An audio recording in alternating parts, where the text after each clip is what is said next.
بخير ورمضان مبارك من جديد مع برنامج رمضاننا معكم أحلى. ومن منبر برنامجنا رمضاننا معكم أحلى حابين نوجه رسالة ومعايدة لأحرارنا وحرائرنا بالمعتقلات في سجون النظام، ومن لهم إن شاء الله رمضان الجاي بكون معاكم أحلى وإنتم معنا محررين وراجعين لعائلاتكم. لا تنسوهم من دعائكم، هن بحاجة دعائنا كثير. لا تنسوا المعتقلين.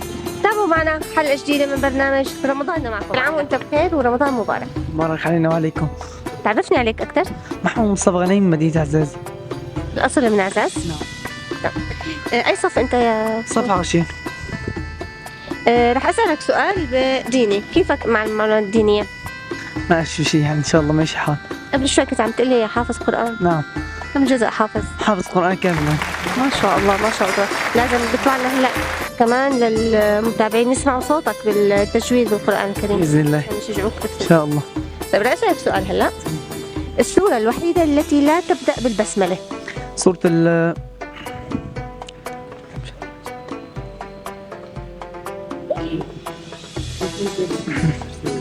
ما فيها بسمة طاوة، سورة توبة.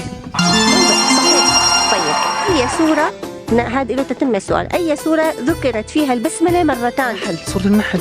مظبوط، سورة النحل. بتربح معنا الجائزة. شوف كيف تغيري؟ الجائزة من مول عزاز مقدمة قسيمة من محلات زعمة، تقدر تروح وتشتري. بس لا ما خلص، بدك تسمعنا آية بداية سورة التوبة. نسمع منك هلا لو آية واحدة. معلش نأجل السؤال، ما يعني أكون محضر أكثر. أي سورة أنت بتحس إنه بترتاح نفسيا أنت وعم تقرأ؟ هذا نسمع آيتين. أعوذ بالله من الشيطان الرجيم.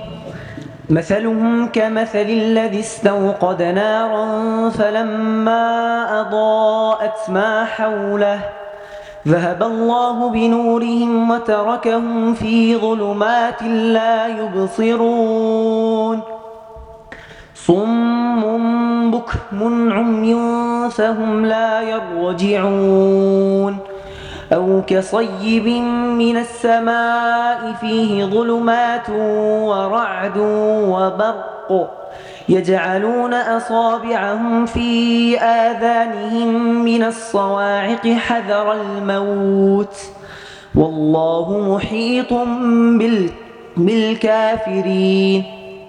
ما شاء الله، بارك الله لك، ما شاء الله. جعلك الله في عليين، وهيك الله يحفظك بالقرآن الكريم ويجعلك من حفظه وطبقه. كم إبراهيم عبيد من سراقب. احكي لنا عن سراقب أكثر، إذا فيها آثار، فيها شغلات نحن ما بنعرفها، تعرفنا أكثر عليها. بسم الله الرحمن الرحيم. هلا هي سراقب صايرة بوسط سوريا تقريبا، مايلة للشمال، صايرة بمفترق طرق تربط تقريبا معظم محافظات سوريا ببعض، وفيها عمود الإذاعة مشهور كثير، هذا زمن الاحتلال الفرنسي، طوله 210 متر. تشرفنا فيكم. يعني سراقب معروفة وهلا عطانا معلومات جديدة عن مشهورة بالبوظة والهيطلية يعني كثير. هاي معلومة جديدة كمان عن سراقب ومعلومة عن معالمها الأثرية. تشرفنا فيك بأهل سراقب. أي سنة طلعتوا من سراقب؟ والله كانت الطامة بنهاية 2019. أين تقع قلعة الحصن في سوريا؟ قلعة الحصن على الأغلب بحارم؟ لا، هي خارج بالريف حلب الغربي. ريف حلب الغربي، مو هيك؟ دار العزي قلعة الحصن. أي محافظة تذكر؟ هلا هي بإدلب على الأغلب، إدلب أو حلب. حلب حلب ولا إدلب ما بعرف. طيب رح ننتقل لغير سؤال. معلم أثري تشتهر به حما، كثير معروف بحما. شو أشهر هيك أثر بحما؟ في حما مدينة شو؟ زي العابدين مثلا. حما مدينة شو؟ يعني النواعر مثلا. النواعر حلو. شكرا كثير لك على الإجابة، وفعلا أنت أجبت إجابة صحيحة ورح نعطيك جائزة من محل جائزة من محل تشيلو بمول عزاز. تقدر تسكت معك. عبد الرحمن السيد رفعت. انت اللي رفعت؟ من ايمت انتم هون؟ صرنا 7 سنين والله ناسين هون. بأي سنة؟ تم تحرير عزاز، وبماذا لقبت عزاز؟ تحريره من ايش يعني مثلا؟ بأي لما تحررت من النظام، من شو تحررت؟ نظام بأي سنة؟ ب 2013 2014 يمكن. لا. طيب رح تنسى. هلا هي تم تحرير عزاز بال 2012، هي من أولى المدن اللي تحررت. بماذا لقبت؟ بماذا لقبت عزاز؟ لقبت يعني شلون ما فهمت هذا؟ إلى لقب لأنه صار فيها تدمير لآلة عسكرية. لآلة عسكرية شو لقبت عزاز؟ بشو؟ والله ما بعرف هي انه. طيب حنخلي هذا السؤال للتعليقات، يقولوا لنا بشو لقبت عزاز. رح اسالك عن سؤال ثاني. البطل من ثورتنا استشهد باحد معارك حلب ولقب بالحجي، من هو؟ حجي مارع. شو اسمه؟ عبد القادر صالح. صح، مزبوط. مزبوط، هو الحجي مارع عبد القادر صالح، وبتربح معنا جائزة. رح نربحك الجائزة لزوجتك لأنها إلى زمان ما طلبتك. طيب رح تربح معنا من معاطف عمار من مول عزاز عباية بقيمة 250 ليرة لزوجتك، وبتقدر تستلمها بالوقت اللي بدك إياه. مساء الخير يا اختي، اهلا وسهلا. عرفنا عليك أكثر. انا من حلب يا اختي. وين من حلب؟ من كلاجه. كلاجة. حي كلاجه. تمام، تشرفنا فيك. الله. رح تشارك هلا بالمسابقة معنا. نعم. ركز معي منيح.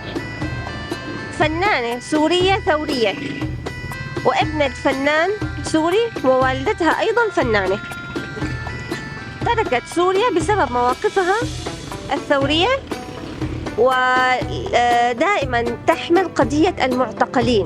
هي الفنانة السورية دائما بتحكي عن المعتقلين وبتطالب بالمعتقلين. مين هي الفنانة؟ سافر، صار خارج سوريا. والله ما بعرف مين فنان بصراحه. لماذا سميت مدينة الخالدية بمدينة حمص بهذا الاسم؟ ليش سموها الخالدية؟ نسبة لسيدنا خالد بن الوليد الله يرضى عنه. مضبوط، صح، نسبة لخالد بن الوليد. وشو فيها بالخالدية نسبة لخالد بن الوليد؟ شو معمر فيها؟ مزار سيدنا خالد بن الوليد. مسجد وسميه على اسم خالد. على اسم سيدنا خالد بن الوليد، مسجد خالد بن الوليد. صحيح، وشكرا لك، وبتربح معنا كمان.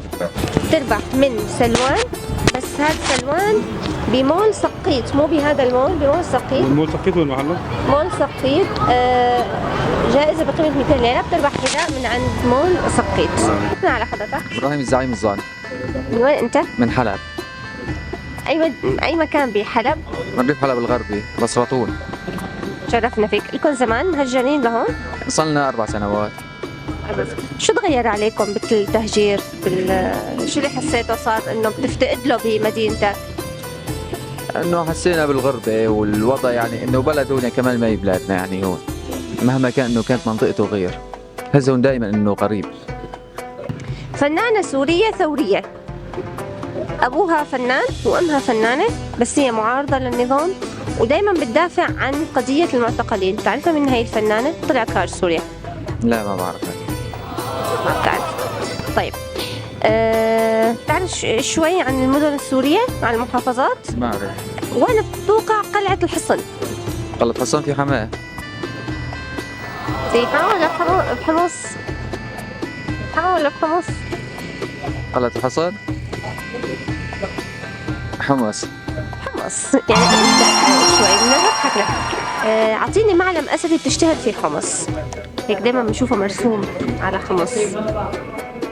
هو ما نوع كثير اثري، بس هذا الشكل دائما بيرسم بحمص. ما في خيارات يعني؟ لا، شغله هيك بيرسموها دائما، هيك برج، شيء بيشبه شيء. برج شو هاد؟ برج في حمص؟ ما عرفته. طيب شو اشهر اكله بحمص؟ شنقليش. شنقريش كمان. ايه صح كمان. حلاوة الجبل حمصية ولا حموية؟ لا حموية حلاوة الجبل. لا الحموية. هو مصر انه حموية.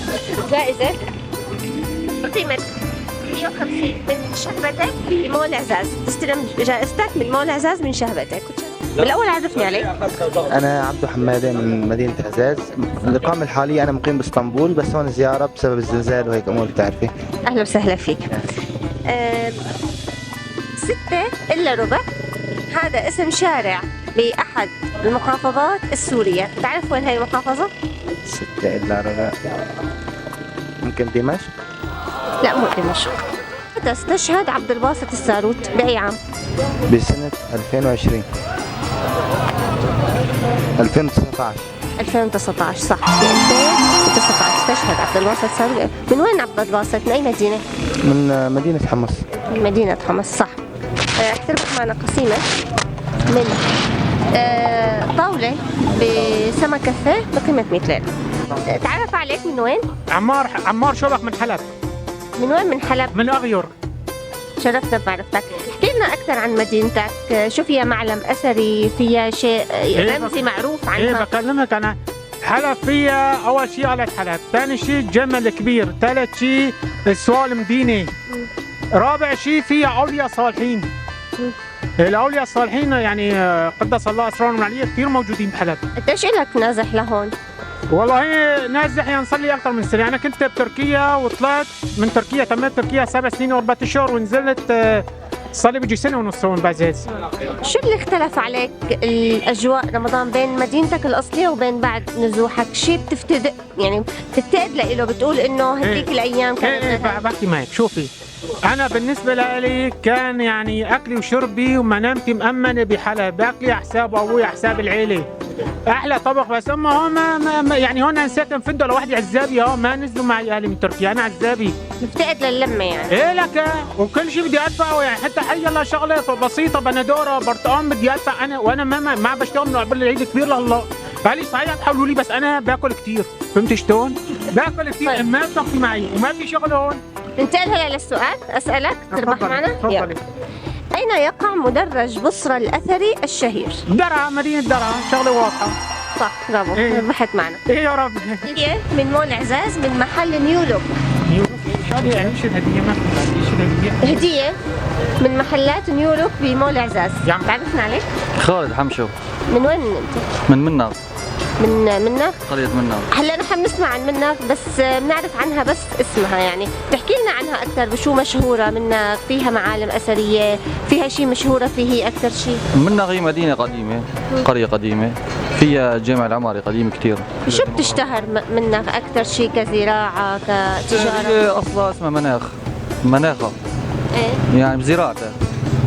ضابط منشق من حمص استشهد بمدينة الرستن، وفي له مقولة شهيرة بتقول: إن رأيتم الدبابات في الرستن فاعلموا أني استشهدت. من هو؟ والله ما أعرف. جملة كتبها أطفال درعا على الجدران وكانت هي شرارة الثورة السورية. أول جملة كتبها أطفال درعا. كلياتنا كتبنا اسقاط النظام من البدايه. قبل يسقط النظام كتبوا جمله كثير مشهوره. عرفت والله. جدا جدا مشهوره الجمله جدا. هي بدايه شراره للثوره السوريه. هذول الاطفال اذا بتتذكر اعتقلوا وعذبوا وبعدين ماتوا. والله ما عرفت. طيب شو اسم الطفل اللي اشهر طفل الخطيب. صحيح، حمزه الخطيب. رح نعطيك جائزه على اسم حمزه الخطيب، بس لازم تتذكر المقوله. اذا تابعت الفيديو اكيد رح يجاوبوك بالتعليقات. شكرا لك. صح، حمزه الخطيب هو من الاطفال اللي كتبوا على الجدران. رح تربح جائزه معه. هديه من محلات فور يو شوز بمول عزاز. شكرا. ان شاء الله مبارك ورمضان مبارك عليكم.